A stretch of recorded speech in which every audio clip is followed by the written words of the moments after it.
Bonjour à tous et bienvenue sur la chaîne. On se retrouve aujourd'hui pour le tirage du mois de juillet pour les balances, ascendant balance et lune en balance. Ceci est un tirage général, donc s'il ne résonne pas avec votre situation, je vous conseille de consulter le tirage correspondant à votre signe ascendant et celui de votre signe lunaire pour avoir plus d'informations. Si vous ne connaissez pas votre signe ascendant ou votre signe lunaire, je vous ai mis en barre d'informations des liens qui vont vous permettre de les calculer.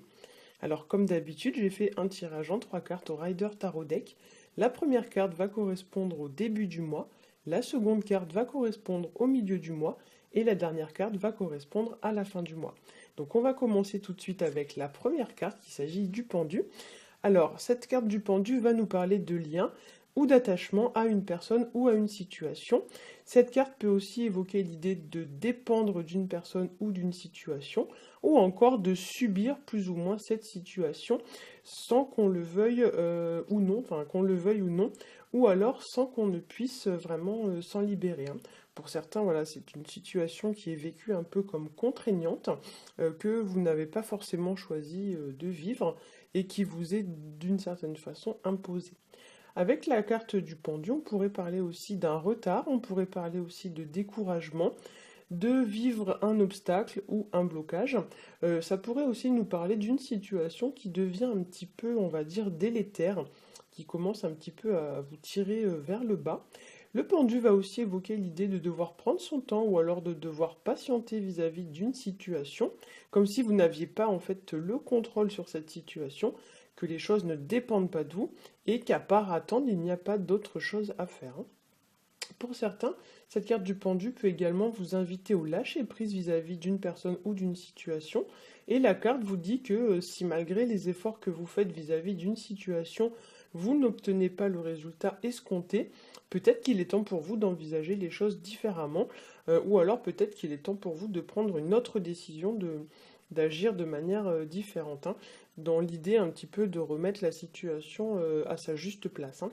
Pour certains aussi, avec cette carte, ça pourrait nous parler de profonde remise en question. Il y a l'idée un petit peu qu'on voit les choses ou qu'on voit la vie différemment. On se remet en cause, on se remet en question. Et pour certains, parfois, la carte du pendu peut également évoquer une situation ou alors une situation ou une relation qui se détériore, hein, qui perd un petit peu de sa vigueur ou de sa vitalité, voire même qui se meurt à petit feu, hein, sans que vous puissiez vraiment faire quelque chose concrètement pour agir là-dessus, hein, pour redresser la situation. Alors la seconde carte qui est la carte du pape, elle va nous parler de progression, d'ascension, d'élévation vis-à-vis d'une situation. Il y a l'idée que la situation prend de l'importance, se développe, elle gagne un petit peu en notoriété ou voilà ce genre de choses, hein. C'est une carte qui va nous parler aussi d'apprentissage et d'enseignement. Peut-être que pour certains, vous avez des choses à apprendre ce mois-ci. Vous devez peut-être aussi acquérir de nouvelles compétences. Ou peut-être qu'une personne va vous apprendre des choses, puisque la carte du pape souvent fait référence à tout ce qui est de l'ordre de l'enseignement et de l'apprentissage, hein. La carte du pape, c'est aussi une carte qui va nous parler de fiabilité, donc c'est une personne fiable sur laquelle vous pouvez vous appuyer, ou alors une personne qui va vous épauler vis-à-vis d'une situation, un peu à la manière d'un guide, hein. C'est une personne qui va vous guider au travers d'une situation, ou peut-être même c'est vous qui allez jouer ce rôle vis-à-vis d'une tierce personne. Mais voilà, souvent la carte du pape va représenter par exemple une personne qui va pouvoir vous apporter une forme de solution à un problème, donc une personne compétente ou alors une personne qui est habilitée ou qualifiée pour faire cela. Souvent la carte du pape va représenter les professions telles que coach, médecin, ce genre de personnes, hein, les gens qui par leur métier ou par leurs compétences sont habilités à vous apporter une forme de conseil, une forme de diagnostic, une forme d'aide. Le pape représente aussi la maturité, ça représente aussi l'idée de s'engager, donc c'est vraiment la thématique de l'engagement. Il y a l'idée de s'engager dans une situation ou dans une relation, ou alors de s'engager dans une direction précise vis-à-vis d'un domaine de sa vie. Donc il y a l'idée que pour certains, peut-être vous faites des choix ce mois-ci et vous décidez d'une nouvelle direction dans laquelle vous vous engagez. La carte du pape représente aussi l'assurance, la confiance en soi. Alors aussi bien la confiance en soi, mais aussi le fait d'avoir confiance dans les autres.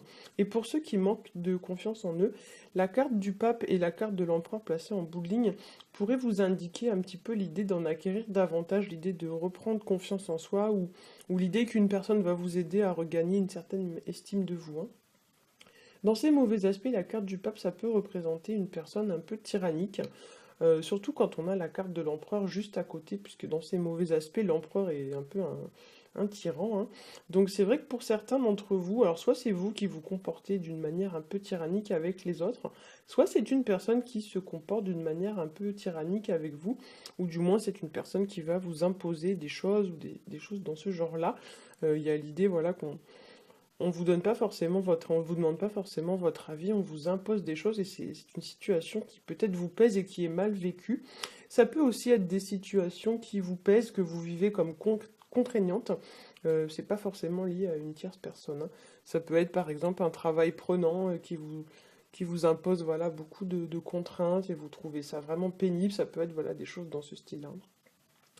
Pour certains aussi, avec cette carte du pape, ça peut nous parler d'une personne qui est trop soumise, qui doit vraiment gagner en affirmation, qui doit apprendre un petit peu à se faire respecter. Parce que c'est vrai que dans ces mauvais aspects, la carte du pape, autant elle peut représenter une personne tyrannique, mais elle peut également représenter une personne au contraire qui a vraiment aucun libre arbitre, qui dit oui à tout, qui n'a pas vraiment d'opinion sur les choses, qui se laisse vraiment marcher sur les pieds sans réagir, hein. Alors cette carte aussi peut représenter des personnes ou des situations desquelles on dépend. Il y a un peu une notion d'emprise, hein, dans la carte du pape et dans ses mauvais aspects. Souvent, cette carte va être assimilée un petit peu à un gourou. Donc c'est vrai que souvent le pape dans ses mauvais aspects, c'est celui qui vous retourne un peu le cerveau et qui vous hypnotise, si on peut dire ça comme ça. Et du coup, il y a vraiment un aspect un peu gourou dans cette carte qui fait que, voilà, souvent, on est amené un petit peu à s'en libérer.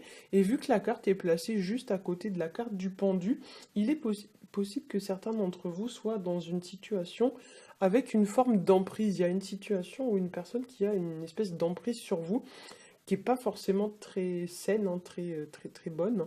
Et il y a l'idée un petit peu, voilà, de retrouver une certaine forme de liberté vis-à-vis de cette situation, hein. Alors au niveau de la troisième carte, j'ai tiré pour vous la carte de l'empereur. C'est une carte qui va nous parler dans ses bons aspects de stabilité, de la solidité d'une situation qui tend à devenir plus fiable, plus sérieuse, qui se développe, qui se construit. Quelque chose vraiment de concret. Ça peut parler aussi d'évolution sur le plan matériel et financier. L'empereur représente également le pouvoir, la force physique ou mentale, l'autorité. C'est également donc une personne fiable, hein, sur laquelle vous pouvez compter. L'empereur dans cette configuration prend un peu les mêmes caractéristiques que la carte du pape. Et donc il va représenter voilà, une personne avec une certaine autorité, une certaine forme un peu de leadership. Les personnes très sûres d'elles qui ont un peu une autorité naturelle.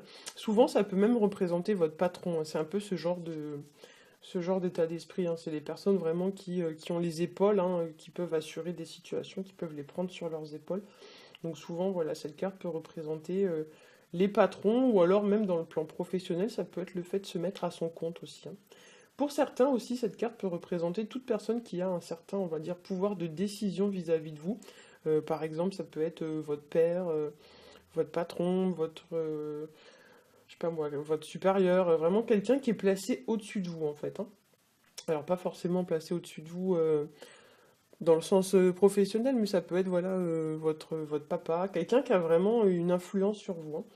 Ça peut aussi nous parler d'une personne qui a des solides assises financières ou matérielles, une personne aussi droite dans ses bottes. Souvent l'empereur c'est quelqu'un de très strict, de très droit. Ça peut aussi être une personne qui a déjà acquis une certaine renommée ou qui possède déjà un certain patrimoine. Une personne, voilà, c'est pas quelqu'un qui débute en général. L'empereur, c'est quelqu'un qui a déjà une certaine expérience de la vie et qui arrive un petit peu à trouver on va dire, les bonnes opportunités pour réussir sa carrière. Ça peut représenter aussi une personne qui est chef d'entreprise ou qui est patron ou quelque chose comme ça, hein. Dans ses mauvais côtés, l'empereur représente parfois l'autorité excessive d'une personne, donc la personne qui va vous prendre un peu de haut par exemple, et cette carte va vous inviter, si vous êtes confronté à ce genre de situation ou à ce genre de personne, à vous affirmer, voire même à vous défendre hein, face à ce style de personne qui pourrait peut-être tenter de vous imposer un petit peu ses choix ou ses décisions. L'empereur peut représenter aussi dans ses mauvais aspects une personne dominante, ou alors une personne qui ne va pas hésiter à vous écraser pour réussir, une personne qui entre guillemets va peser sur vous d'une façon ou d'une autre, ou alors qui va tenter un petit peu de vous imposer, on va dire, sa vision des choses, hein. Donc ici, effectivement, n'hésitez pas à vous défendre, hein, n'acceptez pas forcément ce genre de situation. Voilà. Et l'empereur, c'est aussi une personne assez franche, assez directe, qui va pas tourner autour du pot pour dire les choses. Donc peut-être que pour certains, on va vous inviter à faire la même chose. Alors peut-être que c'est vous hein, qui allez être amené à dire les choses de manière très franche, mais ça peut aussi être une personne qui va vous dire des choses, et parfois, c'est pas forcément des choses qui sont très faciles à entendre, puisque c'est souvent assez franc. Les gens prennent pas de pincettes hein, pour dire ce genre de choses, et effectivement, ça peut parfois vous blesser, hein. Voilà, j'espère que ce tirage aura pu vous éclairer. Si c'est le cas, n'hésitez pas à liker, à partager et à vous abonner. Pour ma part, je vous souhaite à tous un très bon mois de juillet. Je vous dis à bientôt.